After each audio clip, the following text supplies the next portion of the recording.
Good evening, everyone. My name is Michelle Hartwig, and I am the host of the Dirt Trail Running Podcast. I'm also the race director for many Midwest trail races, including Kettle Moraine 100 and Hennepin 100. And I am here with a couple people tonight, but first, let Crystal the Pistol, my co-host, introduce herself. Hey everybody, Crystal the Pistol. What's up? So tonight's guest may not remember, but I was on Team Innovate with him for 6 years. He was a man on our team that was running these gorgeous trails in Oregon and had a beautiful name, so really easy for me to remember. Yassine Diboun. And did I pronounce that correctly? Yes. Okay. I listened to the podcast and practiced a few times, but it's a gorgeous name. It looks great, wrote out. And, welcome to the show. Thank you so much. But Thank you. I do want to go over a little bit of your background in case people don't know. And you're probably not going to rattle all this off. But so Yassine has finished 75 ultra marathons, and 12 of those, and this could have changed, but I pulled this off of your website, 12 finishes of the 100-mile distance. A 3-time Western States 100 finisher and a top 10 finisher there. A 3-time Hurt 100 finisher, 1-time UTMB, represented the USA in the 2016 World Trail Championships, and co-owner of Y East Wolfpack, an amazing father and family man, and an overall kindness spreader in the world. Oh, thank you. Yeah, thank you so much for taking the time. Thanks for that nice introduction. And of course, I remember you, not only from being on Team Innovate, but I remember from the Trail Running Film Fest tour. And yeah, it's happy to be here. Thanks for having me on. Yeah, you gave me a YE sticker. I meant to bring it tonight. I have it at home, like waiting for that special spot to put it. It's on like a little table by our dining room area. But thank you.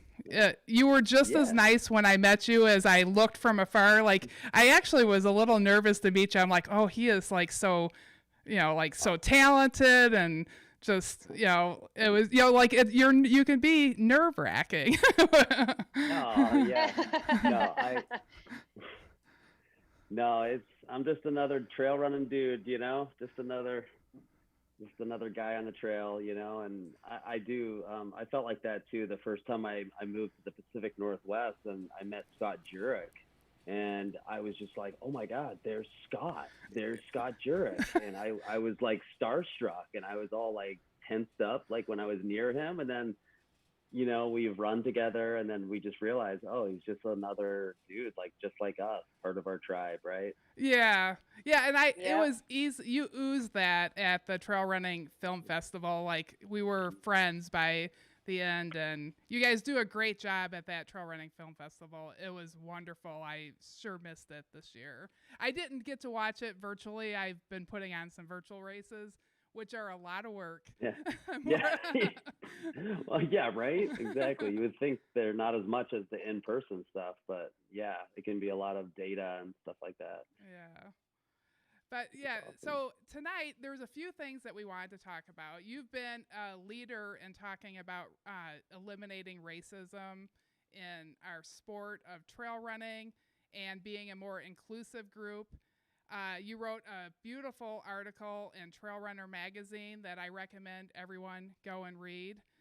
But we also want to learn about you as an athlete and where you came from and how you molded into the man that you are that inspires so many of us.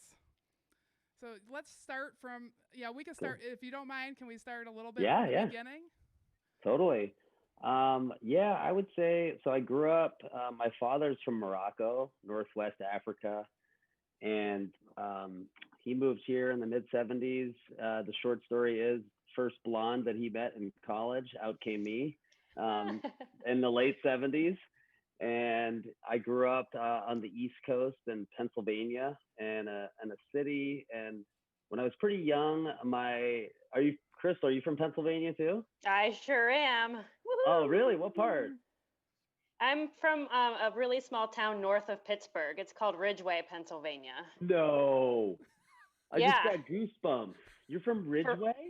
Yes. Oh my God. So I grew up in Erie, Pennsylvania, which was at the time like the third biggest city. But then this, you're gonna crap. My mom got a job in Kane, Pennsylvania, and I lived in Kane, Oh Pennsylvania. my gosh. Yeah, yeah. I know. I know. Yeah. I played against Ridgeway. So when I was in basketball and Oh stuff, I my played against Ridgeway. Yeah. gosh. So part of my story is my mom and dad got divorced when I was really young. And then, so I was living in the city, me, my brother and sister, in kind of a poor part of Erie. And I had a lot of friends that were Black and, mixed race or whatever. And when I was going into sixth grade, my mom had the opportunity she had just finished her teaching degree, and she had the opportunity to move to a rural part of Pennsylvania to teach, and they would forgive her loans if she went out to this rural part of Pennsylvania because they needed teachers out there. So she thought it would have been a better life for us to get out of these parts of the city and move out to these logging town that is Kane, Pennsylvania, in the Allegheny National Forest. Mhm. I don't think she had the foresight. I think she knew that it might have been a little bit of an issue that um, it was so white, and not only was it so white, but it was just a certain type of people that lived out there for the most part, and so that was a huge culture shock for me, and that was the first time I experienced like racism, like blatant racism, was when I moved out there to a town of 5,000 people, and there were like literally there was only like 3 Black people in the whole city or town or whatever you want to call it, 5,000 people town. So that was the first time. So I was very athletic though, so I really, like I said, I got into team sports and played basketball and pretty excelled at that, and I was a good athlete, so I got kind of accepted that way. Made lots of good friends who a lot of them are still friends of mine today. Yeah, played against Ridgeway. They were always, is it the Ridgeway Flyers? Was it? What was the They're the Ridgeway? Elkers. Elkers, that's it. Yep. Yeah, because it was Elk County. Yeah. Yep. So crazy. We actually almost moved to Ridgeway because we looked at places in Ridgeway. We looked at Okay. places in Ridgeway, Johnsonburg, which we were Yep. like at that time, man. Oh man, The, Johnsonburg stinks. It it literally stinks. like it Yeah, smells. yeah. They have a paper plant Yep. there, and back then, this was in the '80s. It was horrible. We were like, "There's no way we're living here." But we almost lived in Ridgeway, but we decided to move to Kane instead. So anyway, as I started getting kind of in like ninth grade, I started really kind of acting out a lot, and that was the first time I really started getting into like drinking alcohol and using like nicotine at a young age, and that basically just kind of escalated and was kind of abnormal usage from the get-go. And as I started getting bigger and stronger, and my mom just really couldn't handle me anymore, so she basically had me go live with my dad, who was living in Orlando, Florida. So in 10th grade, I moved from, small town Pennsylvania to Disney. Yeah. It was another huge like culture shock for me. And again, I was very athletic, and I just was accepted through sports and whatnot. So um, again, I was just still not comfortable in my own skin in many ways, and barely made it through high school. And then I really started kind of going down these dark roads of partying too much and hanging out with the wrong crowd, and then getting mixed up in different scenes, and that led to like hard drug usage. And we know that road doesn't last very long. So long story short, just fast forwarding, I kind of did that dance back and forth of like burning all my bridges, retreating, and then going back out there. And then eventually, it progressively got worse to the point where I was 25 years old and I basically hit a pretty rock bottom. And I had burned every bridge, and I hit a big bottom where my own mother wouldn't even help me anymore because she said, you need professional help. And she's like, I can't help you anymore. It's just continuing to enable the process. So long story short, I ended up going to get professional treatment in inpatient treatment for like 28 days. And then from that point, I moved to a place called Ithaca, New York, which is upstate New York. My brother still lives there, but he was living there at the time, and he suggested, be good to be closer to family. They have some colleges, universities there. So if I wanted to finish my degree, that'd be a good place to a good foundational place to get my life back under me. And that's exactly what I did. And I started going to like 12-step meetings, and I started meeting this whole network of people that were like interested in like turning their life around and really in just like staying sober, like one day at a time. And like I met like all walks of life, and all of a sudden there was like this, oh my God, there's this huge pocket of people over here that are like doctors, lawyers, young people, cool people, whatever, that are doing this. And it actually brings back a lot of memories, because actually my very first meeting was in Ridgeway. Wow. Isn't that crazy? That is crazy. My very first meeting ever was in Ridgeway, Pennsylvania. Wow. No joke. I swear to God. I felt so embarrassed. I was with my mom. I felt so low. I'm like, look at what my life has come to. I'm going up to this, this meeting outside this church with my mom. I'm like feeling like crap. And that was the first time I ever was just like, my guard dropped, because I was thinking that they were going to try to sell me something on like religion or this or that. And I just realized they weren't talking about me. They were just talking about themselves and what they did and how they're trying to change their lives. And then my guard dropped, and I was like, wow, I could relate with these people, because I had been there, and, and they had been there too. And that's how we help each other. And so that's kind of where the seed was planted, which is so random, so coincidental that you're from Ridgeway as well. So anyway, back to Ithaca, I had met this person in recovery who I had told him that I was working out a lot and getting back in shape. And he's like, you should do the YMCA triathlon. And I was just like, what's that? Swimming, biking, running. I was like, okay, I don't really know how to swim that well, but he's like, I got a bike you can borrow. So I was like, cool. And I know how to run. So I started training for that. I stopped smoking cigarettes. Believe it or not, I used to smoke like a pack a day. Yeah, I know, it's so funny. My friends are just like, I cannot even imagine. But yeah, I stopped smoking cigarettes, started going to the pool, swimming consistently, getting better, and biking and running. And my first triathlon, I finished. I did pretty well, mostly in the run portion, but I had a huge headache when I finished, because I pushed myself so hard, and I was just like, man, I really like this. This endurance stuff, right? I really connected with the mental part of it, and like the strategy, and it's just like you against you, and really trying to improve and seeing that progress and seeing the discipline. And I feel like that's kind of how a lot of people that I coach too now, like many years later, they really thrive on like that framework and structure.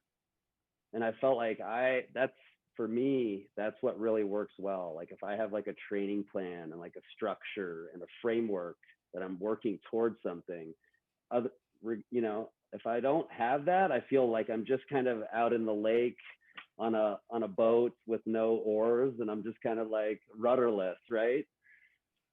So yeah, I started getting into tries, and then 2 or 3 years into triathlons, I got into a nasty accident with a car, and I was on my bicycle, and I have some pretty good scars on my arm. I don't know if you can see them there or not, but yeah. I had to be like life flighted in a helicopter, and it was pretty intense. I mean, pretty lucky to be here right now. Like you hear about people that, die from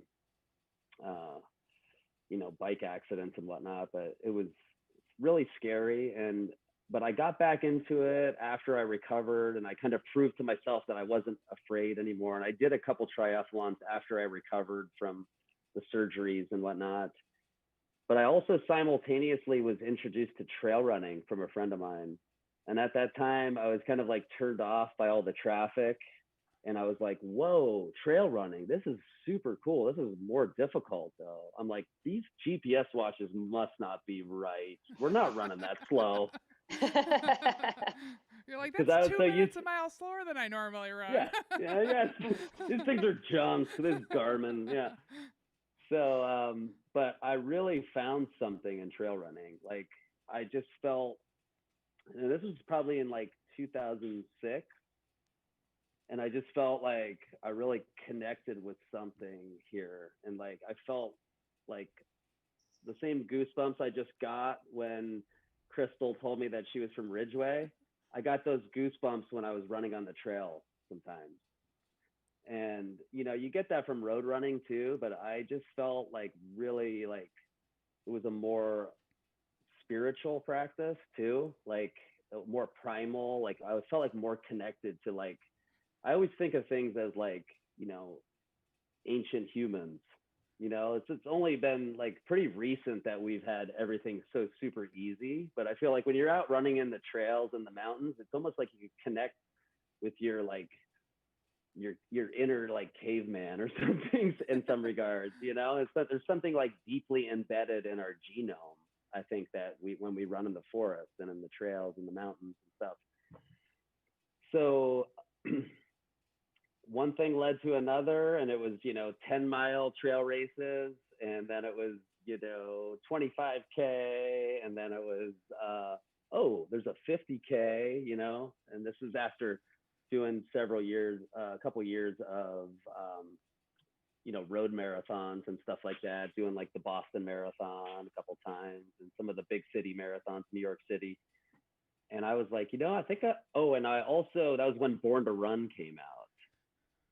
So, read that book, and I read Dean Karnaz's book, Ultra Marathon Man. And I was like, this sounds really intense and interesting. Like, these people are running like all through the night, through the mountains. And I'm like, I want to try one of these ultras. So yeah, I one thing led to another. It's 50K, 50 miler, 100 miler, and I did my first 100 miler on my 30th birthday.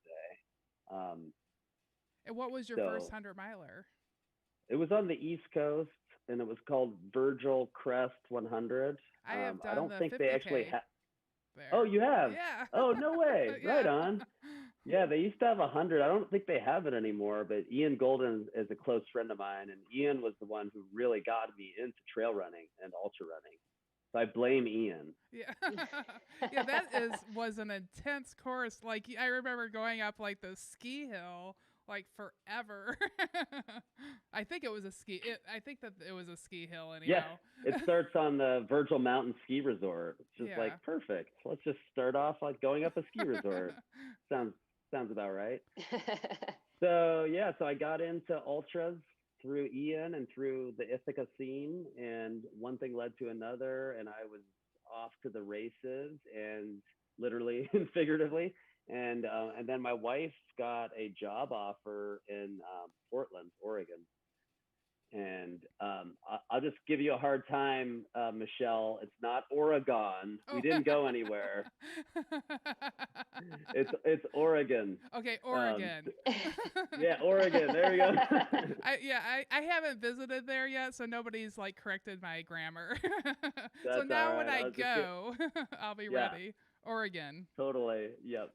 Yeah. So my wife had gotten a job offer. She works at the university, Portland State University, and by then, I had read, books and magazines and seen like the Pacific Northwest in videos and whatnot, and just knew about the races out here. And I was just like, wow, that place looks amazing. And so in 2009, we decided to move cross country and relocate to Portland. And it ended up being, you know, a tough move in many ways because a lot of our family is on the East Coast, and but we just decided, you know what, we can't live our lives for our families. We have to like choose, like just make some decisions for ourselves. And it's like, if this is what's pulling us there, like, let's go for it, you know, like they can come visit, we can come back and visit, you know, and it's like the winters are brutal up in upstate New York. And we were just kind of tired of that. And so like, you know, when we moved out here, everybody was like, oh, it rains here a lot. It's dark. And I'm like, yeah, but does it get like 20 below zero? No. So With like I don't even, knee-high snow. exactly. So, I mean, I really don't even, I think the first winter here, I never even wore tights one time through the whole winter, you know? So, so my running really took off when I moved out here because I was able to train like year round and really get some good verts and like run the trails like literally year round. So I felt like I really started improving quite a bit. And yeah, I just, you know, I mean, that's the great thing of that I'm always trying to tell people that I coach too, is that like consistency is really the name of the game. Like you put in the work and then you just see these like building blocks like year after year, and then you just start adapting, and you can really see your own improvement, and then that's more motivating. And then, you know, I started, I guess maybe I was a big fish in a little pond out in upstate New York, and then I moved here and I was just like, wow, there are a lot of good runners out here. So that kind of fueled me too, and I kind of fell in with a lot of these kind of heavy hitters, so to speak. And, you know, we pushed each other and did these big mountain runs, and next thing you know, we're getting into Western states and, you know, doing some of these big races. And yeah, it's been fun. And God, I can't believe like a decade has just like clicked by so fast too. And in that time, you know, my daughter is 10 years old on Friday. On this coming Friday, she'll be 10. We have the same birthday, August 28th. Aww. Yeah. Yeah. Well, happy birthday to Yeah, both I of know. you. Thanks. It's coming up. I know. So yeah, just been clicking along here, and you know, I just love the sport. I love the community. I love like meeting all people like you all, and you know, like that trail running film festival, speaking of, was like a perfect example of how our sport is, because, you know, I traveled from Chicago through Indiana, Ohio, Pennsylvania, New York, all the way to Massachusetts, Boston, DC, and every single place that I went, it was just like friends that I haven't met yet, asking to go out for a run together, you know, hanging out all night at these film festivals, chatting about races and everything else. And so I just really love the sport. I love the people. I love that I found this passion for something, because I just feel like there's so many people that like just don't have anything that really like lights them up inside. And I just feel grateful for that. I found the simplicity of the sport, and like being healthy and getting out in the mountains and not having to, you know, I think I was always seeking that through drugs and alcohol, and it was just always synthetic. And I was always like seeking these experiences, but they were like on a bar stool, you know, and they were intense. They were intense. Yeah. I mean, they were intense sometimes too. I mean, especially, you know, with, you know, the drug usage, and I had a lot of fun, but, you know, then the stuff stopped working and I still had to use it. And so then it wasn't fun anymore. And so, but I still was always seeking like a connection to something bigger. And I feel like through our community and what we love to do, like I am connecting to something bigger. I'm connecting to the community, and I'm connecting to nature and with myself and my body, and in a real authentic way. And I don't have to alter my consciousness synthetically anymore. And so I've made it my life out here in Portland. And I started a business about 8 years ago where we coach and train people, but we also get just normal office worker type people like out of their desk, you know, via you know, functional fitness workouts, yoga, just getting moving. You know, we do guided trips, and we actually have a lot of youth programs where we're trying to get kids started early and getting active and getting into the outdoors and away from screens, even during a global pandemic. So yeah, that's pretty much in a nutshell my journey over this crazy life that we have, you know. I love what you said about meeting friends or going out with friends that you hadn't met before.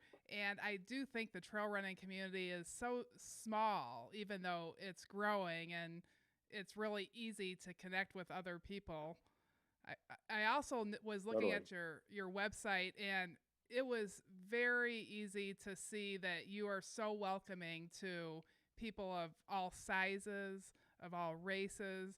Like Yeah. you do everything to make everybody just get out there and move. I highly recommend Oh, people take a look at Y East and and be inspired. One of the things I saw on thank there, you. just personally, I've always wanted to, and I know you were just out on the Wonderland Trail, but the Wonderland Trail is absolutely a bucket list. Like, I Yeah. totally want to do it. My husband broke his, we actually were out there, it was 4 years ago, and he broke his leg the day before we Oh, were heading out. no. And it was like his Oh, first no. vacation in like 4 years. And he Oh, broke his leg. He went anyhow in total oh. pain. And I just kind of walked around, but I was looking, I like, he would park at the trailhead. So I went from planning all these trails that we were going to do to trying to figure out where I could take a wheelchair and where he could sit Oh, in the parking lot like the night before. Uh, But he was very nice and let me do some hikes. I just did short hikes instead. And yeah, then yeah, he like hung, it's still nice to hang out, I guess, in the parking lot. He enjoyed, it's beautiful yeah, scenery. yeah. But I noticed that you do like adventure planning and stuff. And like, Yeah. would you help us here in the Midwest going out there and somebody that wants to do the Wonderland Trail, like figure out Oh, how yeah. to do Oh, that? yeah. Absolutely. Yeah. I've had a lot of people have come out and say, I want to run around Mount Hood, or I want to do the Mount St. Helens. Like, would you guys like guide me and like, you know, shuttle me and this and that? And of course, that's like what we love to do, is like to share that with people and to help them out. Yeah. Help people like summit mountains, taking people across the Grand Canyon, the rim to rim to rim, stuff like that. So yeah, we love doing that kind of stuff. Yeah, and if you guys are ever out here, let me know. I'd love to show you around. I'm actually going back up to Mount Rainier this week Uh-huh. again to so I helped Dylan Bowman with his FKT, and there's currently a guy going for his record right now who's on pace to beat his record. Oh my gosh. oh So my gosh. yeah, so as we're sitting here talking, Dylan Bowman was calling my phone, freaking out. Obviously, didn't answer it, um, but yeah, next week a woman is going for the female record, so I'm going to help out with that Oh, as okay. well. Can you say who's going for the Oh, female I don't record? think they want me to say right now, Okay. but Yeah, you'll that's see in the totally next okay. couple days. You'll Yeah. see in the next couple days. Oh, that's so exciting. Yeah, yeah, I actually love watching all the FK. As a race director, I always laugh, but I get so excited about all the yeah. FKTs because I love Totally, that it's people are fun. finding a way to continue to test their, what they've been working towards and test their self. And I feel like racing is your gift for all the training. And Yeah, totally. yeah. I agree. Yeah, no, it's fun. It's a fun little pivot during this time that races are not happening. I feel bad for race directors though too. I mean, I have a lot of friends that have race companies here in the Pacific Northwest, and it's like their livelihood, and they're scrambling to, you know, throw together virtual races or whatever. And I mean, I think people are trying to support them and stuff, but you know, it's, I think a lot of people are getting fried on certain things, myself too. Like I said, I'm getting fried on leading these Zoom fitness classes for companies. And you know, I was doing the Washington Pacific Crest Trail virtual race to see how fast I could run across Washington virtually. And after a while, I got so sick of uploading all my stuff all the time, and I just got way behind, and I was just like, I give up. Yeah, I totally understand. Yeah, we put on a couple virtual races, and they were saviors for people needing something to look forward to. But it is hard to keep the freshness, excitement. We all crave each other, like it's our tribe, Yeah, like you said. exactly. Yeah, And yep. we're connecting on social media. So Right. we have a Facebook page, and it's interesting to see people are running from all over the world and seeing where they're running, and that is interesting. But we will definitely look forward to in-person races. Absolutely. Yeah, I can't wait for that. Yeah, and hopefully all the races survive. It is tough on race directors. I know I put on 10 races a year. Wow. And I canceled 9 of them. And Oh, wow. let's see, 4 of them I had to cancel, and I had already bought all the T-shirts, all the medals, everything. Because they were all at the beginning of the year, and I just got hit. Yeah, right. Oh, I'm sorry, Michelle.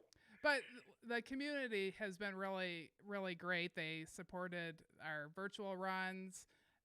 I can barely keep up with all the sales online. Everybody's been buying from us online. Oh, good. And so they want the races to come back, and I've heard that from other race directors throughout the country.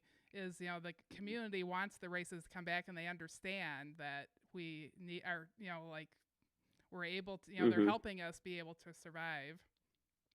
Yeah, that's good. Yeah, that's so good to hear.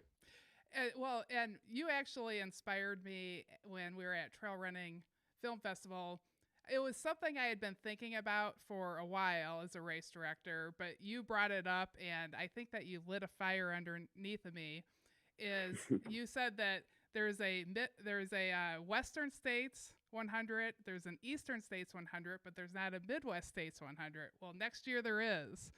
Oh, really? Yeah, and I'm race director. Oh my God. Oh, really? And so I think that you have a lifelong I only charge you interest. 5%. Yes. It was the strangest thing. I had a dream that I was in a helicopter with my business partner, and we were riding over the Midwest, and I was just like, why is there not a Midwestern 100? And that's all I remember saying in the dream. And I remember waking up and being like, that's a good idea. Somebody needs to do that. So I'm so glad to hear that you're doing that. Yeah, so I talked to Western States 100 because I feel they built that brand. Like Western, clearly calling it Midwest States 100 is definitely playing on Western States 100. So I talked to them. I actually reached out to one of the board members, like right before they were drawing all the names to see who was going to be in. And I'm like, this is what I'd like to do. And I explained the trail that I had found. I had been looking for a trail for a while, and it's on the Ice Age Trail's iconic in Wisconsin. And the Ice Age Trail Alliance takes care of the Ice Age Trail, and they have 4 areas that they consider, like, if you're going to just visit one, some spot of the Ice Age Trail, which is 1,300 miles long, there's 4 areas they recommend. One's where Kettle is. And so I went to Shigwamagon National Forest and took a look, and it's just really a rugged trail. It's not as hilly as Eastern States, but it's going to be very hard. Because it's just very rugged, and I see us as being able to improve the trail every year. And so I felt like it was a trail that we could challenge some people from other places. Oh, cool. Oh, that's exciting. I didn't hear about that. Sorry, Yeah, I get stuck in my own bubble sometimes out here, so I look forward to learning more about it. Yeah, I announced it a little bit earlier than I was actually ready to, just because we made it into a virtual this year. So always the plan was for it to start in 2021. And then I decided, okay, I need to do a virtual, what would be interesting. So I decided to do a virtual that shows people the building of Midwest States 100. So we did filming of it, and then people Nice. could run the course, and that's how we did it. So I did announce it a little bit earlier than I Okay. had intended. But yeah, you definitely will take good care of you. We would love to have you out. Maybe you Oh, can cool. speak. What time of the year is it at? It's going to be the last weekend of August. Nice. Oh, that's my birthday weekend Oh too. yeah. Well, Oh. that'll be funny if it's the same exact weekend as your birthday, because like you're just gonna be forever connected with this race. Oh, and I always have a hall pass every birthday. You know, Yeah. I can do whatever I want. Nice. But I will say that's also the same weekend as UTMB, and Columbia Sportswear is my main sponsor, and they're the main sponsor of the UTMB races. So normally I'm obligated to go to the Alps every August, which it's a tough job, but somebody's got to do it. That is amazing. Oh, darn. I know. Sorry, my hands are tied. I've got to go to the Alps.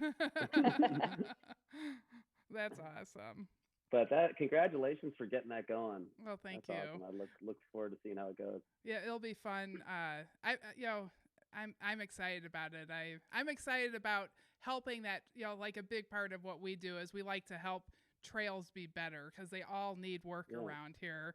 Yeah. And it's really beautiful. It's like bear country. It's really thick, dark forest. Like it's dark in the day because there's so Wow. many trees. But it is a younger forest, but but younger as in, 100 years compared to what you have by you. So not that kind of trees. Mm-hmm. I saw Corey Woltering just ran the whole Ice Age Trail. That was pretty impressive. Yeah, an FKT. Mm-hmm. Amazing. Very cool. That Ice Age Trail. So is it the 100 all on the Ice Age Trail then? It is all. I'm still working on the course. I have a course that is 100% the Ice Age Trail, but there's another course that takes you by a lake that's kind of pretty that I can't decide if I have a good connection there. So there's still some work to be on the trail, but it is going to be at least 100K of it on the Ice Age Trail. Oh, that's super cool. Yeah. Oh, I'll definitely look into that. Yeah, so 1 year maybe it'll work out for you, and you'll be able to come. But thank you so much for that. So like I'm like you. I was able to trail running, was my passion. It changed me. It made me a more confident person. It helped me be a better parent for my kids. Mm-hmm. And I loved it, and I wanted people to be able to enjoy something that I loved. And you did the same thing with Y East. I want to hear more about Y East and how that started. Yeah, totally. Well, not a lot of people know this, so this is a good place to talk about it. Y East, which is spelled WY''EAST, is the Native American name for Mount Hood. So we, in the Cascades here, well, mountains everywhere in this country, all had names before the white man came here and started naming them, right? So we wanted to kind of honor that and just kind of inform people about that. And another little fun twist was that my business partner's name is Willie, and my name is Yassine, so WY. We thought that was a fun little play on words there. But so yeah, we started off that in 2012, I believe, 2011 or 2012. And it just started off as like coaching athletes and ultra runners mostly. And thank you for saying that about our website, because at first when we started our website, I think we were just known as like these intense ultra runners. And so then people like looked at us, the way we look, what we do, and they're just like, whoa, those guys are too intense. Like we can't work out with those guys. Like they're just insane. So we had to work hard to show, I guess, normal looking people on our website, and like to let people know that like we're not these scary, intense dudes. We're just nice people, and we're welcoming. We don't judge you on how fast you are. We just want to share and help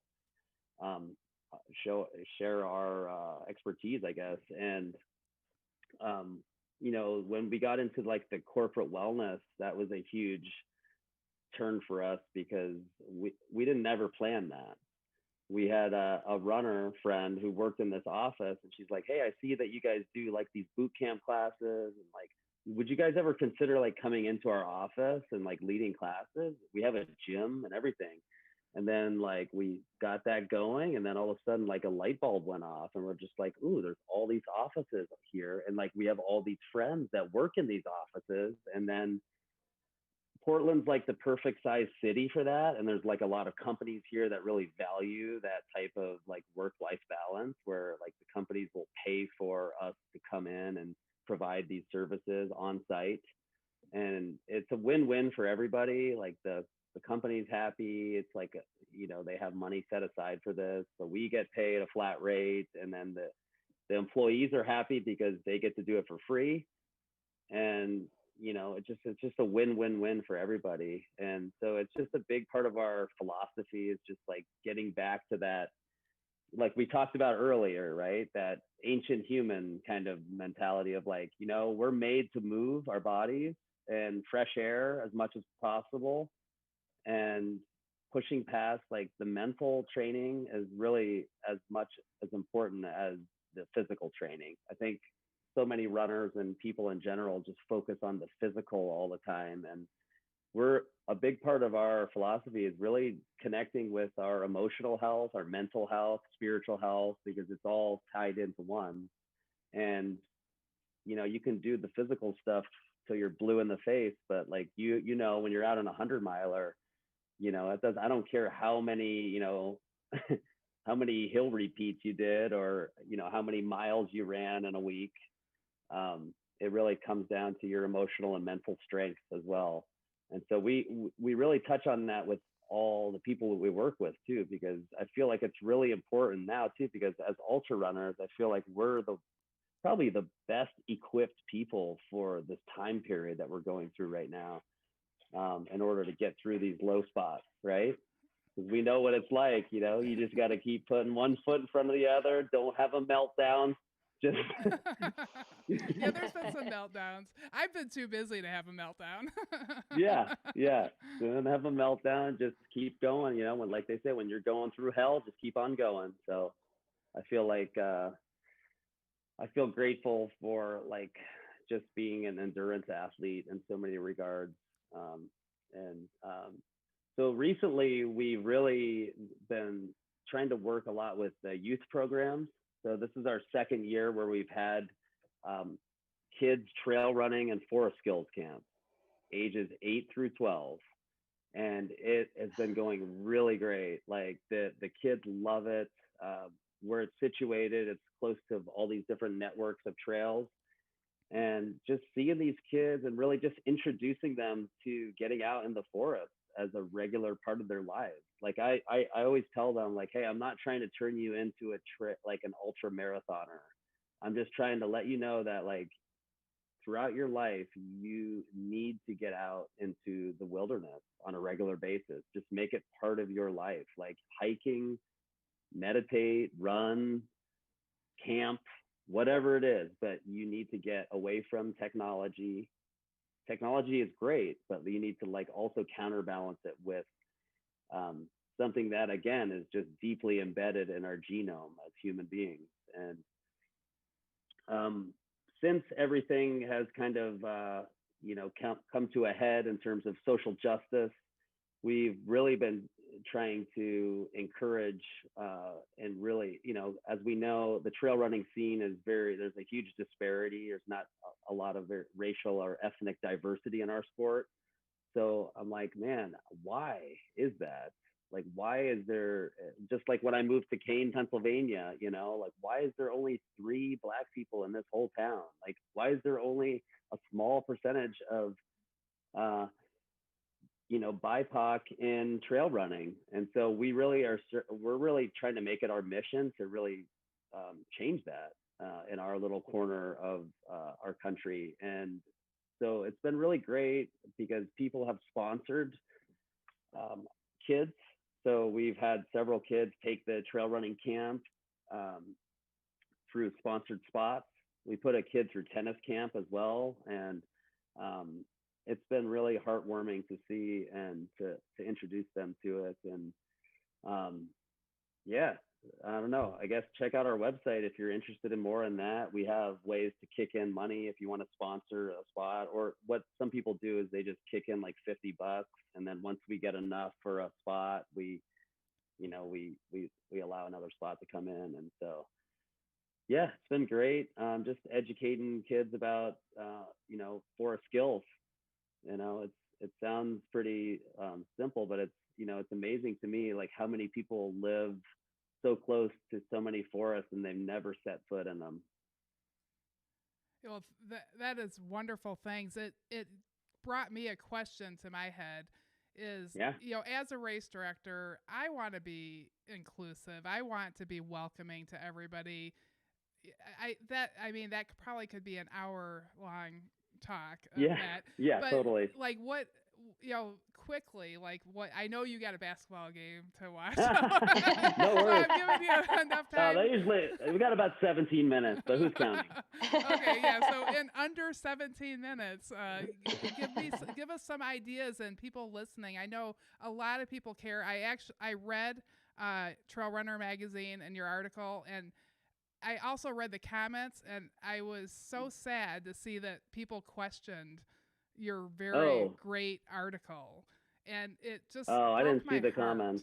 Oh well, I'm sorry to bring it up, but it just breaks my heart that you've had to deal with any of that. And how do we make up for, how do we make people feel welcome that have been hurt by this? And I don't, like what do we do? Yeah, I think just reaching out to certain organizations and like showing them that like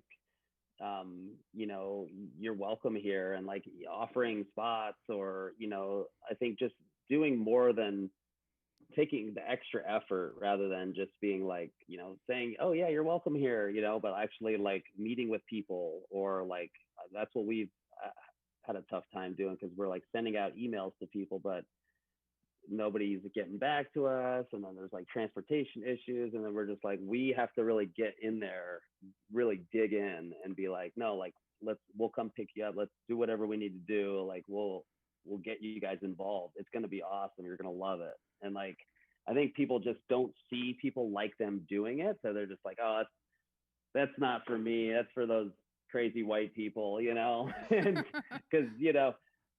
access is not a limiting factor. I think there's more to it than that. So I think we got to get crafty and creative and put the extra effort into doing that, and to making it a little more equitable, Well, we're committed to trying to do that. Yeah. And we're always open to suggestions from people, because we don't, we'll do our best. And if anybody sees anything that we can be doing better, please let us know. Yeah, and I think for us, the way we're looking at it too is like, let's start it young, like let's start it early, and that way, if we kind of like start early, like then it's just like it's just a part of their natural progression and part of growing up. Whereas it's not like trying to like convince these adults that it's fun and it's a great activity and a healthy outlet and this and that. But I mean, that's a big thing too, is like, just like, trail running and ultra running has been this outlet for me, for my recovery from addiction and for other things. I think it's a very therapeutic outlet for people that have been oppressed, right? Instead of being resentful and turning to, violence, or turning to substances or whatever it may be, like this is a healthy outlet to like overcome that. And so that's another thing that I've been trying to get across, and I've been on a lot of podcasts talking about that. So thanks for having me on, and thanks for having that conversation too. Well, yeah, thank you for starting the conversation, and all your work towards this. We're learning from you. Oh yeah, thank you. Yeah, it's just one of those things where you try to be positive all the time and like look past stuff, and then like I don't want to rock the boat too much. And then, and then certain things happen and you're just like, you know what, I think it's just doing a disservice by not saying things anymore. And I think certain people with certain platforms need to just be outspoken about it. And, silence is violence, as they say. And, there's a lot of stuff going on here in Portland too, that I sometimes feel like, man, maybe I should be doing more of. As we speak, there's getting ready for marches every single night here, like intense stuff, very intense stuff, like federal agents, like, pulling people off the streets. And that was happening here just down the street from me. Oh, wow. And, a lot of times I think like maybe I should be down there and doing more, but then I think, well, like I'm sitting here doing a podcast, talking to people about things, and I'm writing articles and being outspoken on social media about it. So that's kind of like doing my little part. And so I think if everybody does little things here and there, then they add up to bigger things. I agree. I think that agree. you've got a great voice. You have, you have people that look up to you and admire you. I heard you, I've listened to some podcasts from you and heard you say that everybody's like, oh, you're so nice. I can't believe that ever happened to you. And I don't think that I'm the same way. Like, I get that. I wouldn't have realized if you had not brought it up. So it makes me, want to work harder or try to figure out, what we can do. Yeah, that was an interesting response that I got from a lot of people. That was, I think that's just the whole like definition of like prejudge prejudice. It's like judging somebody before you get to know the content of their character. So based on appearance, that's the whole definition of it. And it's just like, why would you, why would you not think it wouldn't happen? It happens a lot to a lot of people with darker skin on a regular basis. I don't want to be a downer, but like, man, this stuff happens still like on a almost like weekly basis, microaggressions and things like that. And it's just something you get used to. And I guess, but I think it's, nowadays in this day and age we're living in with social media and like, these platforms, people are just getting sick of it and they're just calling people out and they're videoing it and they're tweeting it and they're writing articles. And it's like, like, I don't know if my goal or if it's even, realistic to think that we're going to eliminate racism, but I think we need to make it uncool to be racist and push these racists back to their dark corners of the internet or the dark corners of wherever they live and not let them be so emboldened to do it out in public and to be accepted. And so, there's hateful people in lots of areas. So we're not going to be lots of countries too. Yeah. Lots of countries. You go to different countries and you deal with the similar stuff too. It's kind of human nature, but, well, if we got to evolve, I think. Yeah, if we have confident people that feel safe and have a passion to work towards, which is all stuff that you're doing, I think that is helping. And on your website again, you look like one of the kids in the pictures. Like you are made to do that. Like you're having as much fun as them out there. Like we're running. Yeah, I think that's why we all love like trail running and running, is it kind of makes us, it kind of evokes that childlike passion, right? So I think that's kind of why we all like it. It instills that in us. And I always joke, I like working with the kids because we're on the same wavelength, Yeah, I was wondering, did you always think that you would grow up and be working with kids? Crystal's a teacher. I was actually in school to be a PE teacher. Oh, okay. Yeah, I was in school to be a PE teacher, and then when I moved out to Oregon, I ended up transferring to the school where my wife worked, and they didn't actually have the PE program, but they had a degree in physical activity exercise. So it was more towards like exercise science and less about teaching.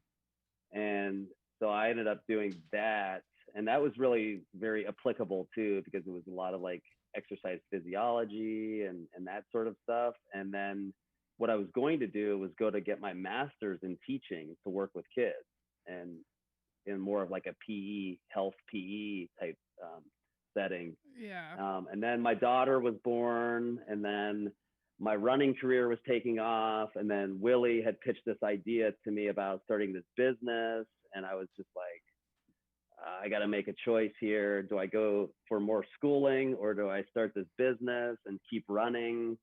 And I chose the latter. But it's really, I really love how it's kind of come full circle now, because I'm actually finding that I am working with kids still too, which is great. I'm just doing it on my own terms. So we're actually starting these face-to-face after-school programs for kids and getting them out trail running, getting them away from the screens.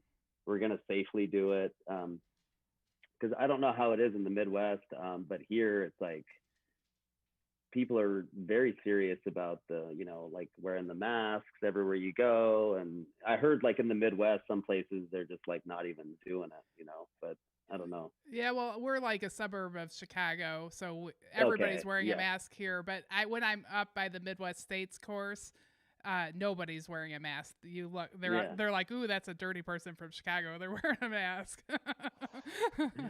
But yeah, so I mean, so like some kids, like they're, they don't want to, I guess maybe their parents maybe don't want them to come and do like certain camps that we have, which is totally understandable. And I was really torn whether to have it or not.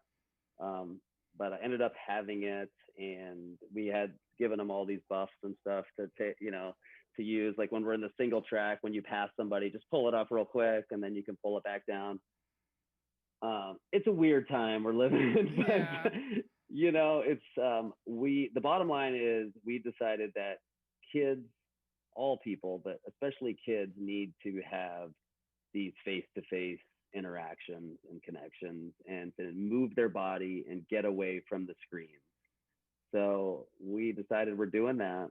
We don't care about COVID. Yeah. We're doing it. We're going to do it safely. Yeah. But Yep. we're doing it, and we're parents are all for it. They're just like, yeah, we've been doing online schooling. We've been, you both know, your parents, the kids need to get out of the house, and they need to get away from the technology. Yeah, Oh, I yeah, think for that's sure. great. Yeah, I actually Crystal's would like, yeah. And Crystal's a teacher with working at a school that's in person right now. Oh yeah. Mhm.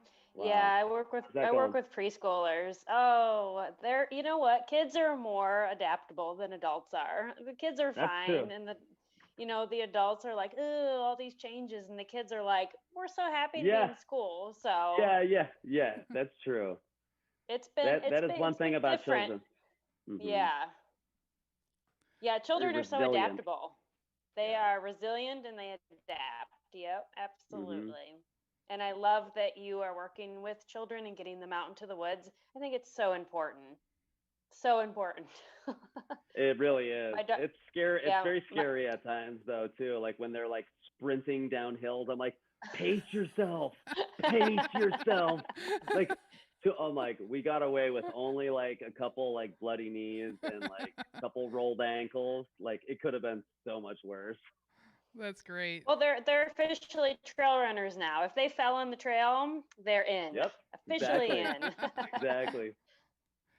Well, I know that so you need true. to get to your basketball game. We have one last thing. So every show we end with the Ornery Mule Stubborn 5 questions. So, Oh, okay. so you can All right, let's do it. answer these as stubbornly as you want. All right. So number 1 is, what is the longest race that you've ever completed? Longest race that I've completed would be, I guess, UTMB, 105 miles. Okay, good. And number 2, what was your first pair of running shoes? First pair of running shoes was, let's see, wow. I think it was a pair of like, it was, I was running track. So it was a pair of like Nike spikes, I guess, when I was running track. Nikes. That was the first time I like got them out of the box, and I was like, "Whoa, these things are so light and fast." Yeah. My husband would answer Vans. He started running in just the Those are slip-on skateboarding van. shoes. Well, he's a skateboarder. Okay. And he's like, "Oh, my wife is running. Maybe I should figure out how to do this." So he had like black and white checkered Vans, and he just started running in those. Oh my gosh, Actually- those are the flattest shoes on earth. Yeah, Oh. like minimalist. Yes. Yep. Well, I had an email that went out to all the kids campers this year, and I said, you know, parents, please like have running shoes, because last year some kids wore like skateboarding shoes or high top basketball shoes, and like their feet were shredded at the end of the camp. So Yeah, my husband would have been a cause of one of those. yeah. Okay, so the third question, what is an upcoming challenge you are looking forward to? I am doing this big route through the mountains in Idaho coming up on September 12th, and I've never run there. And it's a big, like 100 little over 100-mile route through the Bitterroot Mountains, and it's got like over 20,000 feet of climbing. And this year I've been all about just going to places that I've never been before, because, you know, as runners, you kind of go to the same places all the time, and it's so expansive out here in the Northwest that I'm like, I'm going for this big route. So I'm looking forward to that. It's coming up soon. I'm like, whoa, That's in a cool. few weeks. Yeah, so this isn't one of the questions, but you should probably say your Instagram handle so people can follow, because I'm guessing there might be pictures of this. Oh yeah, it's at Yassine Diboun, so it's YASSINE DIBOUN, just my first and last name. Okay, yeah, we'll put that in the comments too. Yeah, good luck on that. Good. That's exciting. I look forward to following you. Thanks.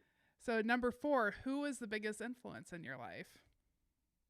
My mom, for sure. She, you know, as a parent now, I tell her all the time, I'm just like, Mom, I don't know how you did it. You were by yourself and had 3 kids. Yet she always kind of just taught me to like stay positive, and it can always be worse. And, you know, yeah, I would say hands down my mom. Yeah, she did a good job, and you do stay positive.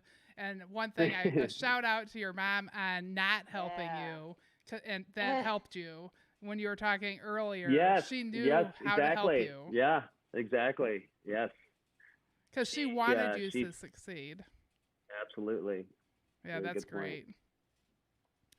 So the last question, then you can go watch your basketball game.